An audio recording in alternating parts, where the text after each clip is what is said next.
Assalamualaikum warahmatullahi wabarakatuh. Perkenalkan, nama saya Rima Maulidia Islamiyati, NPM 1811060177, kelas G, Pendidikan Biologi. Di sini saya akan menyampaikan materi yang telah saya presentasikan, yaitu yang berjudul Desain Kurikulum.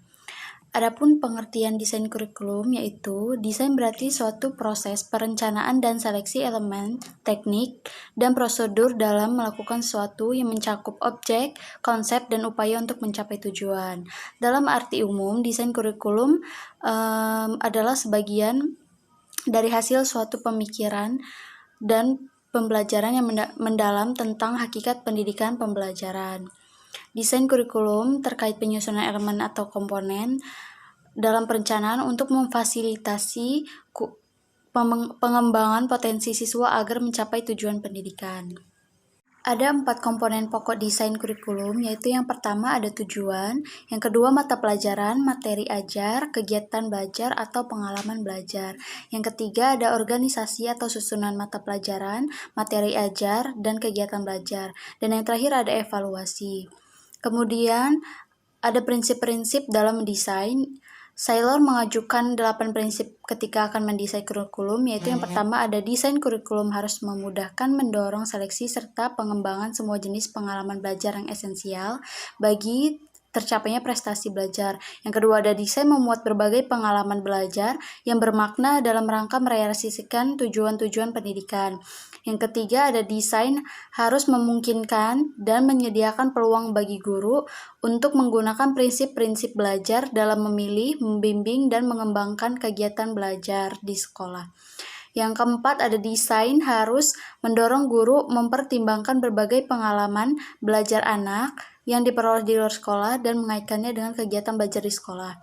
Yang keenam ada desain harus menyediakan pengalaman belajar yang berkesinambungan agar kegiatan belajar siswa berkembang sejalan dengan pengalaman terdahulu dan terus berlanjut pada pengalaman berikutnya.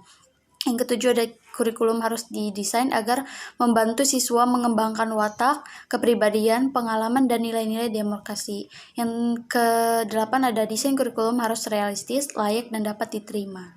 Kemudian ada macam-macam desain kurikulum. Yang pertama yaitu desain terpusat mata pelajaran atau subject centered design. Desain terpusat mata pelajaran ini merupakan desain kurikulum yang paling umum yang dipakai di sekolah. Pada desain ini, menu pokok kurikulum adalah pengetahuan sebagai konten pertama kurikulum. Apalagi buku teks yang menjadi acuan kurikulum sekolah, umumnya mata pelajaran sebagai konten utama.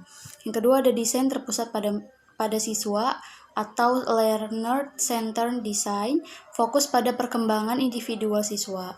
Desain ini muncul sebagai respons terhadap keinginan agar pendidik fokus pada siswa daripada mata pelajaran.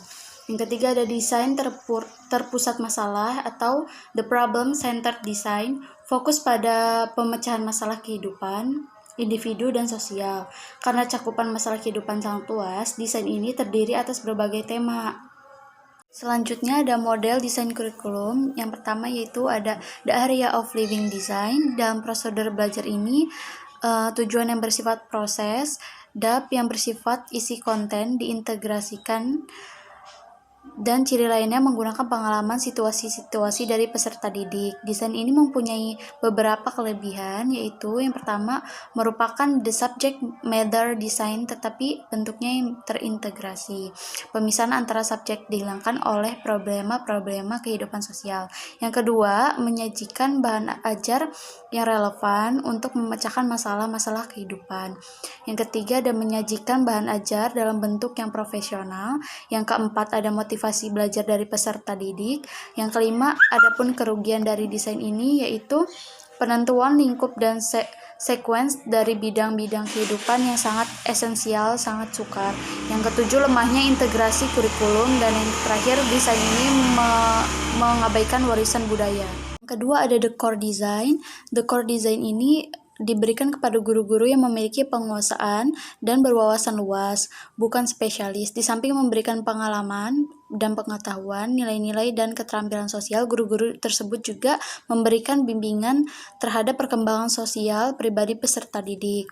Ada beberapa variasi the core curriculum, yaitu yang pertama the spare part subject core, salah satu untuk mengatasi keterpisahan antara mata pelajaran, beberapa mata pelajaran yang dipadan mendasar dan menjadi inti. Yang kedua ada the correlate core. Model desain ini berkembang dari spare part subject design dengan jalan mengintegrasikan beberapa mata pelajaran yang erat hubungannya. Yang ketiga ada the fuse core. Kurikulum ini juga berpangkal dari spare part subject, pengintegrasian bukan hanya antara 2 atau 3 pelajaran tetapi lebih banyak. Yang keempat ada the active atau experience core, yaitu model desain ini berkembang dari pendidikan progresif dan learner centered desainnya. Yang kelima ada the areas of living core. Desain model ini berpangkal juga pada pendidikan progresif, tetapi organisasinya berstruktur dan dirancang. Yang keenam ada the social problems core, yaitu model ini merupakan produk dari pendidikan progresif.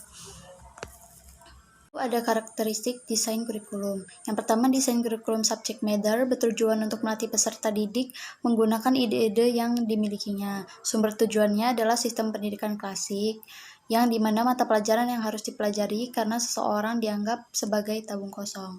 Yang kedua, ada desain kurikulum kompetensi bersumber dari desain kurikulum kompetensi yang digunakan dalam bidang pekerjaan.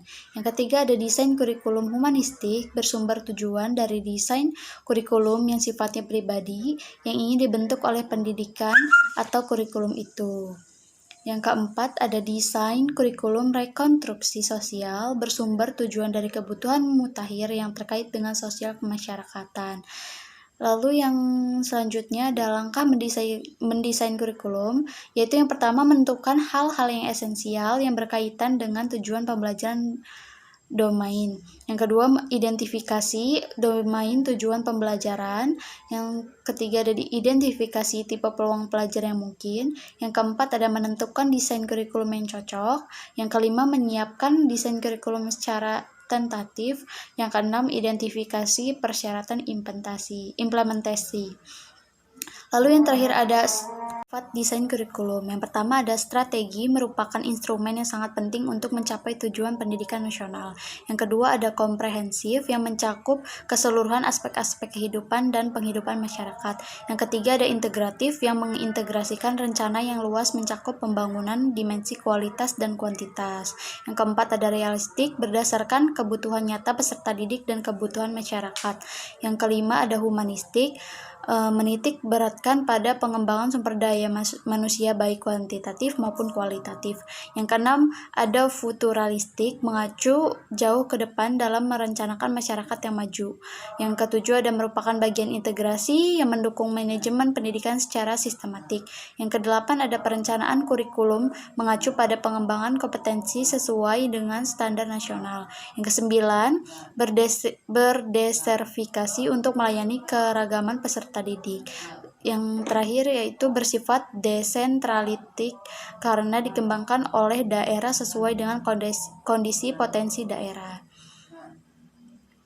Sekianlah materi yang dapat saya sampaikan. Apabila ada kesalahan saya mohon maaf.